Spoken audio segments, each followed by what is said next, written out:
video is the best medium for telling stories. I mean, books are great. I love books. I read a lot of books.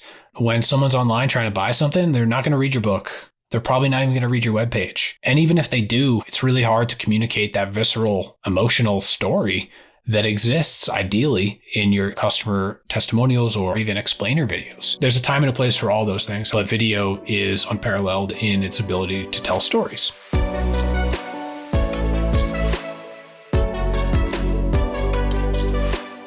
Alrighty, folks, welcome to the State of Customer Storytelling podcast, the show that is all about helping you get the download on the most current practices and strategies related to customer marketing and customer storytelling.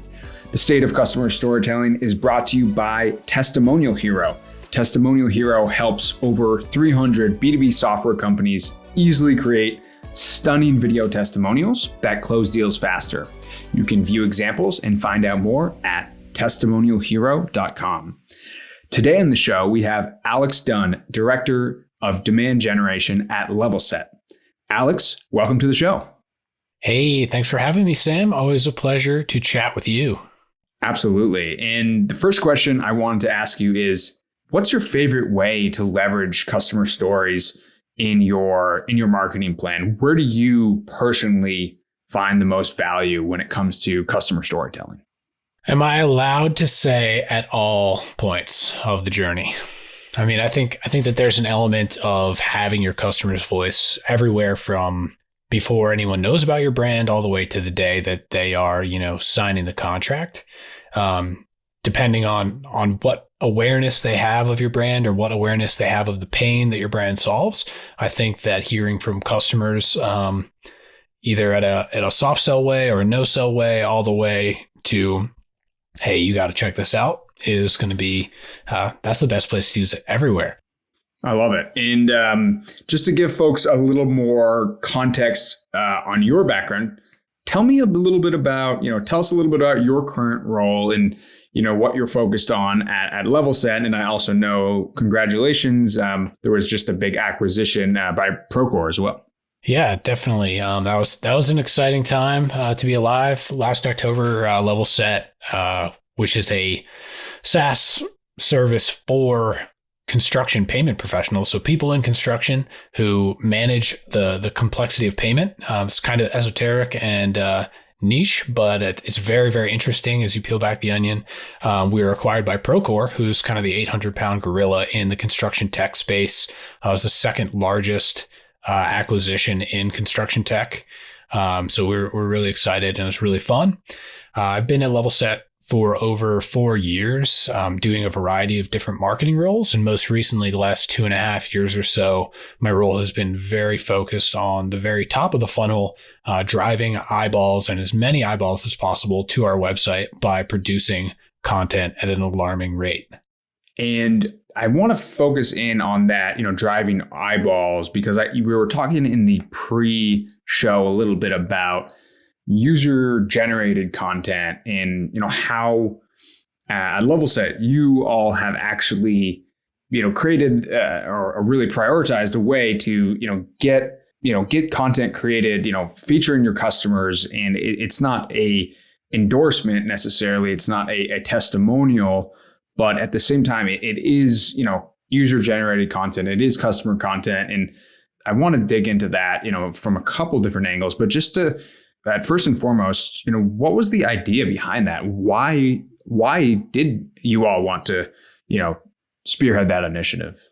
Yeah, I don't think that there's an exact simple answer here, other than at our core, I believe that no one cares about Levelset. And I think that every marketer should believe that no one cares about your brand, but people do care about themselves. And when you can get the community of your target audience talking together, and it's more of like them talking to their peers versus someone talking to them about a brand, it becomes a lot more genuine and excellent. So when I started in the content realm of Levelset, we knew we had 3 different types of content we could use to drive as much traffic as possible. And every year we try and double our organic traffic year over year. We're always trying to double our traffic, trying to get more and more eyeballs. And we can do that by producing our own content, which we call Levelset generated content. That's your blogs and your topic pages and your helpful guides, everything that you create as a brand to deliver help or deliver valuable content to your customers. Then you have user generated content, and that's the magic. That's where we get into that customer stuff, where the users on your website can start contributing content to your little content universe. So that's people asking questions, leaving comments, leaving reviews, like all these different ways you can collect content. We even go to the extent that we kind of award people in the industry for doing great jobs, and we interview them and we use their interview content about how they got great at their jobs to produce content. We have people who have been in the industry for 20 years who we have teach webinars to other people in the industry. And it's this idea of using that user generated content to foster a community, which then gets more people to come in and learn from the community and contribute more. And it's like a virtuous cycle. And then the third type of content is data driven content, which is content that we either create or display based on data that flows through our system or data that we go and get from the market. So those are three major buckets of content. And I guess the one we want to zoom in on in this customer conversation here is about that user generated content. And it's really a huge part of our play. Last year, we had over 150 experts from the industry come in and either teach a class, write a blog post, write a guide, or do one thing or another within that user generated content world. And even within those, they're not talking about our brand at all. They're talking peer to peer to the others in the industry to provide that help. And we have a few little sayings that I'll mention that kind of feed this content machine that we built. One is more, where all the more content we create, the luckier we get. And the other is help first, sell second. So we're very, very focused on that help first content. And when we go and make decisions around what content we want to create, we use some pretty good SEO muscles around what are people searching for? What are they looking for? Where do people need help? But also our main North Star principle is what will be the most helpful thing to someone who's struggling with XYZ problem or challenge. That's such a good principle. And in terms of the industry experts, the 150 industry experts that you all involved, tell me a little more about that. I'm curious, are those are some of them prospects that you like to sell to, or is it some are prospects, some are just, maybe more analysts or partners, or how does that break down? And how do you sort of think about that whole mix of, the benefits? Because I'm sure there's a relationship building component as well, in addition to the content. But yeah, I'd love to hear, how do you guys think about that? Well, the way it breaks down, which I think was your first question, was probably pretty evenly across the board. There are plenty of people that are not at all involved in Levelset as a customer or don't pay us or anything. There are a couple that are kind of industry pros, like construction lawyers, who aren't customers at all, but they love our audience, and what they have to teach and be able to provide that help and that value to our audience is really valuable. So I guess the way we think about it, again, kind of coming back to this idea of a community that can kind of help each other, I've been in the industry of construction payments, whatever that is, for, 4 years, but there's so much more for me to learn. I don't know. I don't deal with the pains firsthand the same way people in the industry do that have been doing this for 20 years, 30 years.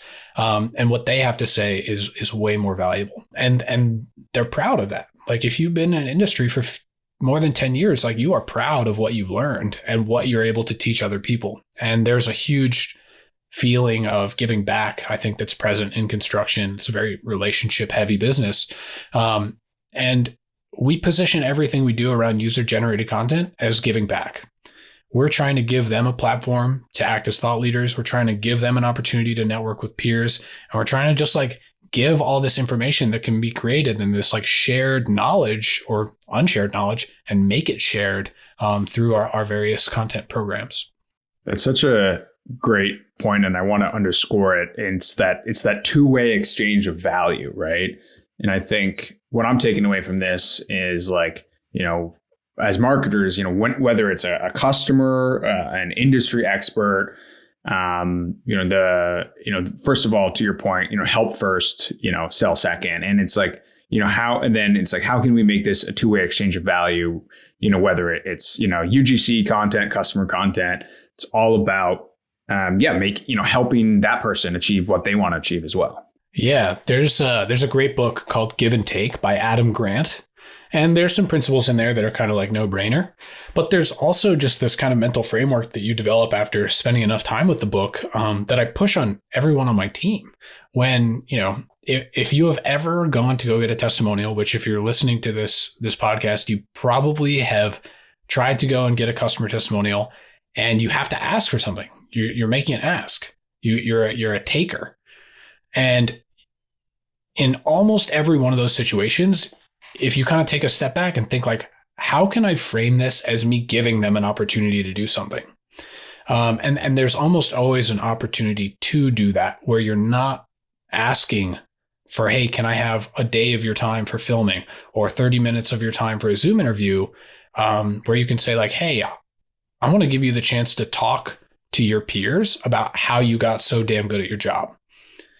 Like there's always kind of a cool way to frame it. And then when you start doing it at scale and you're starting to show that content of your customers, you're trying to really extract knowledge from the industry and put it out there as a resource. Oh, good stuff starts to happen pretty fast. That's absolutely true. And such I think a reoccurring topic on the show. And, this idea of, the different things that can motivate your advocates. And peer recognition is powerful, and it's also valuable, right? It's valuable if someone, if you're going to someone and you're, honestly being like, hey, like we want to hold you up as an example, as one of our lighthouse accounts, shine a light on you, like, hold you up as an example of best practices in your industry. That is extremely, that content that's created, that's extremely valuable for that individual's, personal brand, professional brand, right? So exactly, such a good point there. Yeah, and just to kind of like tag on a little bit there at the end, another book I'll recommend to the audience is The Power of Moments by Chip Heath and Dan Heath. Brothers that write these great kind of marketing framework books. Made to Stick is like another one of my favorites by them. But The Power of Moments uses this framework. It's called the EPIC framework, where you want to create a moment that has elevation, pride, insight, and connection. And if you can create a moment like that, which you very much can in these interactions with your customers, and give them an epic moment, give them the pride that they should feel as an expert. Show that they have insight that other people don't. Connect them with other people by taking that content that they created and putting it in front of your whole audience.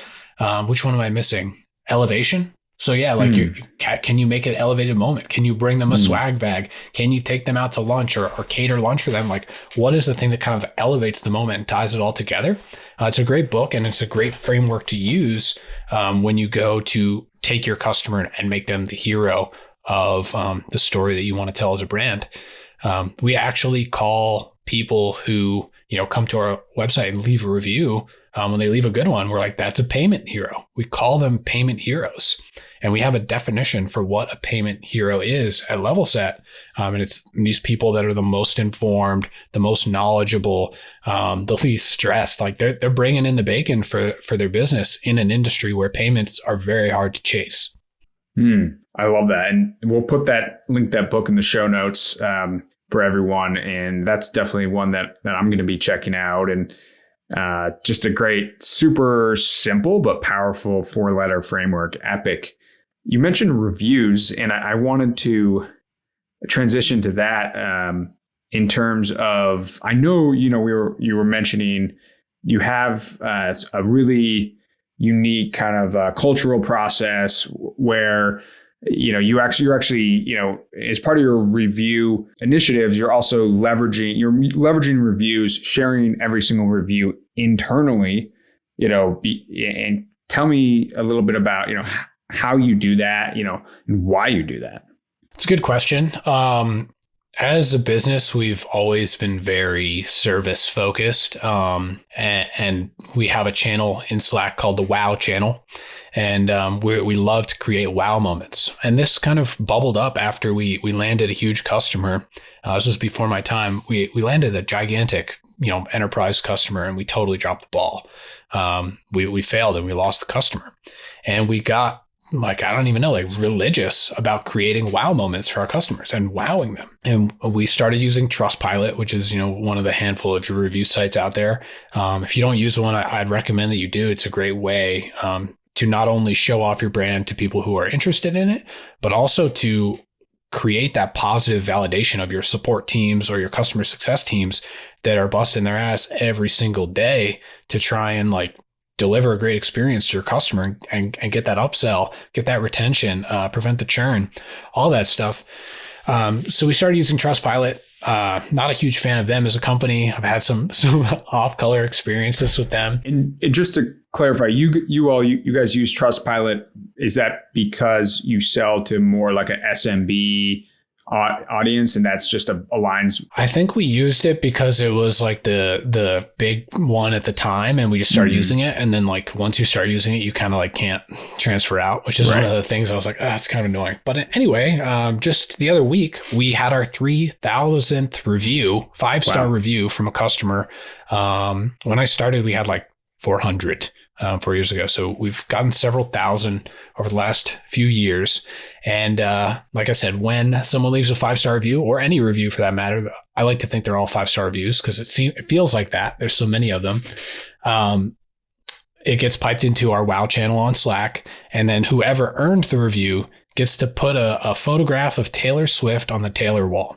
So in our office, we actually have over 3,000 photographs of Taylor Swift pasted on the wall. And it's like this great experience where you worked your ass off, you created an epic or a wow moment for someone, and they took time out of their day to talk about how we helped them or how they're helped. And it's a major positivity boost in the company and the team. People celebrate it and react to it. I mean, our Taylor 3000 party, there was so much confetti everywhere. There's champagne being popped. So we really celebrate those moments internally, not because like, woohoo, we checked off the box of 3000, but we literally created 3000 of those payment heroes. We see our direct impact of how we can bring a little bit of happiness to the people in the industry that are mainly stressed out about managing payments. That's so interesting because I think a lot of companies and brands, kind of have this kind of branded term for their, employees, right? And maybe you guys do as well. But actually, I think less of them have like this kind of branded hero term for their customers. And it's powerful when you can kind of create that shared language and, that, just makes everything more meaningful and kind of branding it.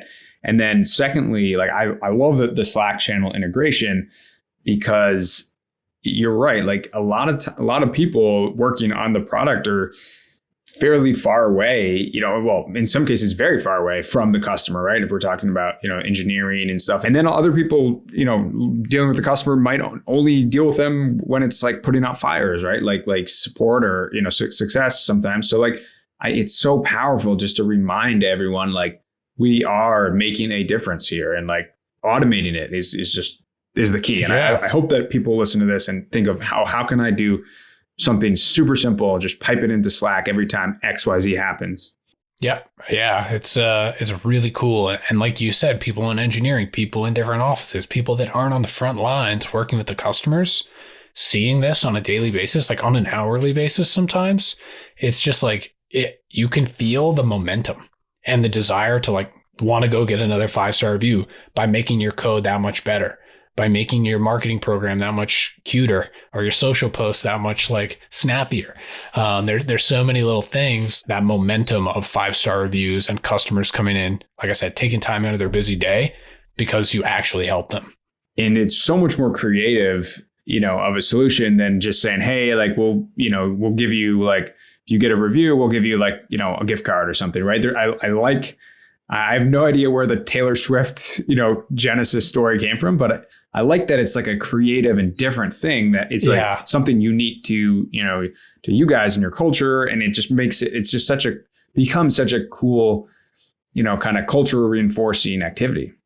Yeah, I actually don't even fully remember the story of how it started, but I just remember one day there were like a couple Taylors on the wall, and then like a couple weeks later there was like 100, and then all of a sudden it went from one wall to another wall to another wall, and just like it's spreading like I'll say wildfire, I suppose. I don't know Yeah. what spreads that you don't like or that is like positive these days. Yeah. But yeah, it is really cool and very bizarre. You can check it out on our Instagram. I think it's Levelset Life is the Instagram handle. And there might even be Instagram called Level Swift, which is all the Levelset Taylor Swift content. Mm. Our director of support was really into Taylor Swift, and I don't know how or why it came out this way, but it's a very big part of our culture for one reason or another. I don't even listen to Taylor Swift that often. Like, don't hate me for it. I think she's great, but I don't put her on all the time. But I feel like I want to because it's just really part of the company. Absolutely.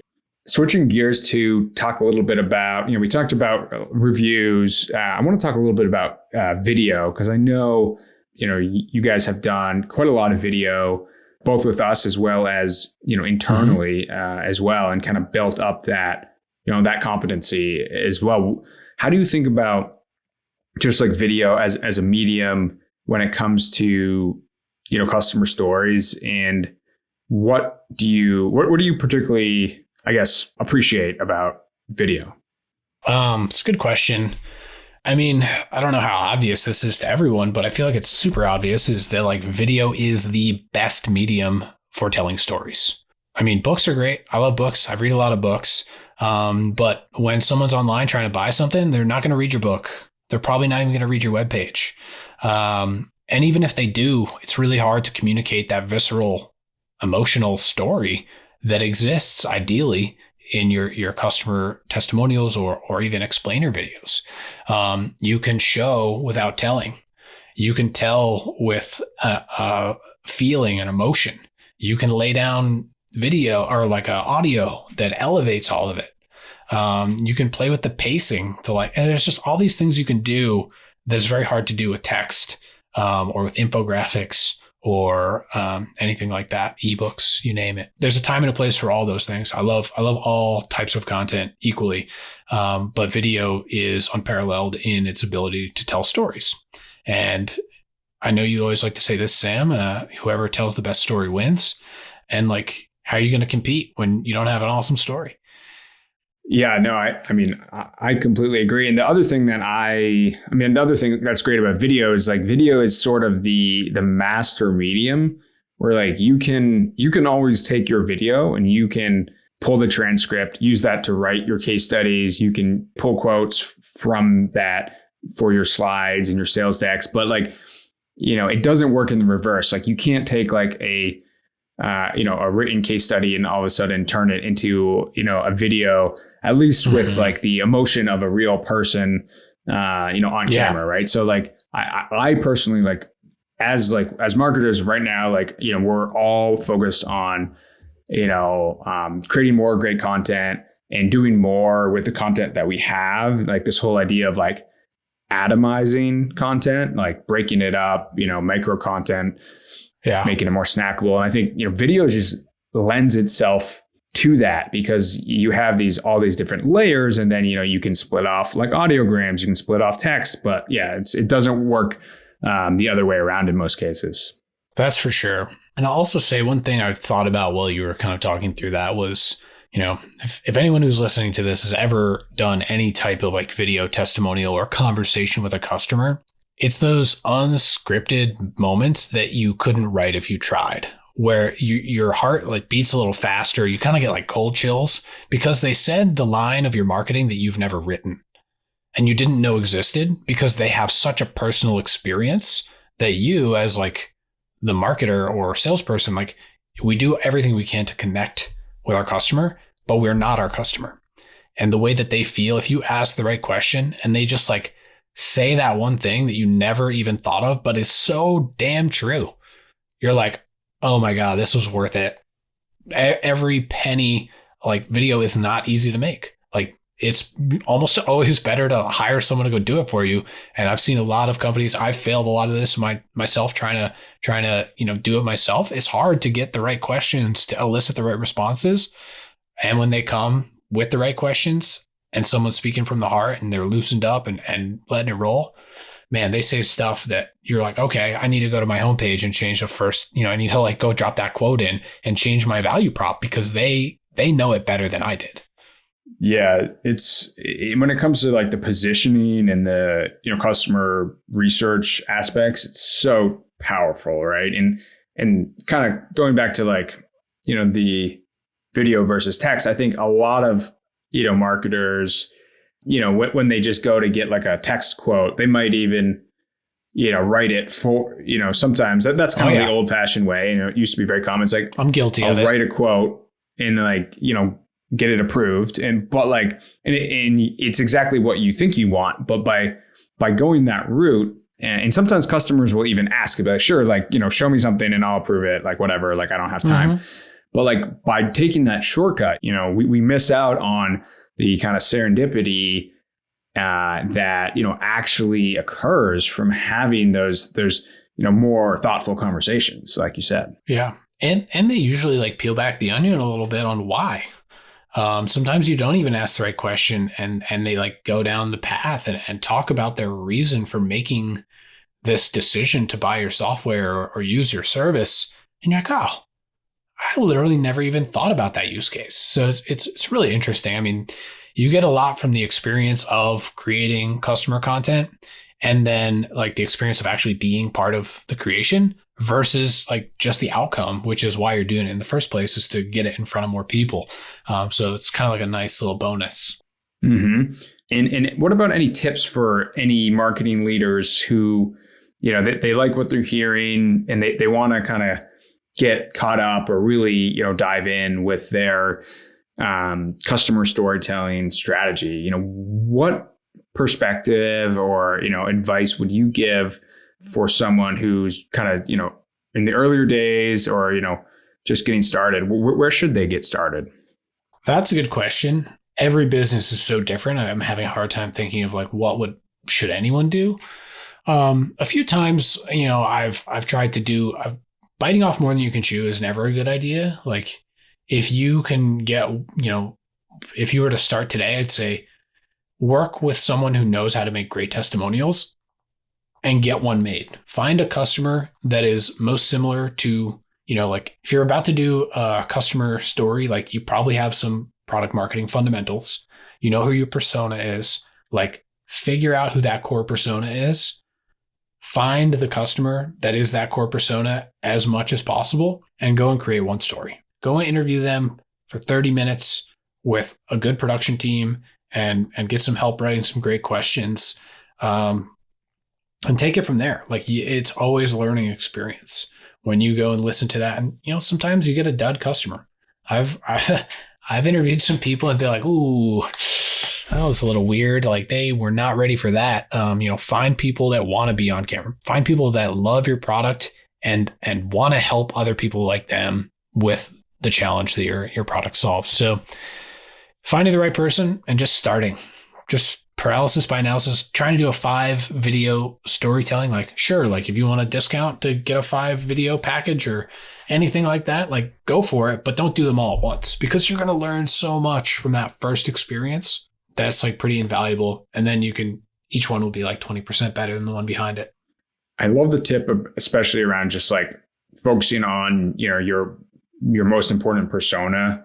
And it's just such a simple, actionable tip. It's like, well, if you're just getting started with, customer stories, customer videos, the best thing you can do is understand, who your ICP is, your ideal customer profile, and like make that, video testimonial, aligned with that ICP, right? Because that's how it's just going to be the most useful. That's how it's going to fit into the most campaigns. That's how it's going to be used in the most sales situations. Right. And that's how it's going to be like highest leverage, right? Definitely. The other thing is like, hey, if you don't know that, if you don't have product marketing in the bag, like find a place where all your customers are going to be, try and get a couple of them in a low budget way. Like I've seen a lot of people do that. I did it just last week. I was in Texas. We were having a community event where we just invited a bunch of members of our community. There weren't even that many customers there, but it was just people within the credit management world. And we grabbed 2 quick testimonials from people because we were just standing there. Pull out your iPhone, ask them a couple questions, just get started. Like you're going to start seeing really great stuff. And then when you're ready, working with a testimonial hero or some sort of agency that is designed for this customer storytelling, customer content, they're going to make your life a lot easier, at least in my experience. I mean, every marketer ever is really busy all the time with too many things that sales needs, that the, revenue team's looking for, CEOs asking about. Just get started. Yeah, I love that. Alex, this has been great. For folks who want to get in touch with you or have any questions at all, what's the best way for people to connect with you? Well, I'm a hermit. Don't contact me. No, I'm just LinkedIn, kidding. all right. Yeah, LinkedIn. You can find me on LinkedIn. You can send me an email. I'm alexdunn@gmail.com. I am ALEXDUNN@gmail.com. I'm also in the Demand Curve Slack community for marketers. You can DM me there. It's just @AlexDunn. I can give you my crypto wallet if you want to send me some cryptocurrency. Just kidding. I might take you up on that. We'll see. We'll see how the market recovers. Awesome. Well, thanks so much, Alex. Yeah. Always a pleasure to chat, and we'll have to do this again sometime. Well, again, thank you for having me on here. Thank you for spreading the gospel of customer content. It's been a really powerful driver in my business, both internally, talking to the teams, and externally. And I think, the more we do it, the more our CEO gets like salivating and like greedy about getting more of it. The flywheel is spinning over here, and we're not going to stop making customer content anytime soon. I love it. All right, folks, that's been another great episode of the State of Customer Storytelling. A couple things just to highlight. A couple awesome book recommendations by Alex, Give and Take by Adam Grant, The Power of Moments by Chip and Dan Heath. That two-way exchange of value when you're asking your customer for anything. Don't just make it an ask. I love the Levelset, mantra of help first, sell second.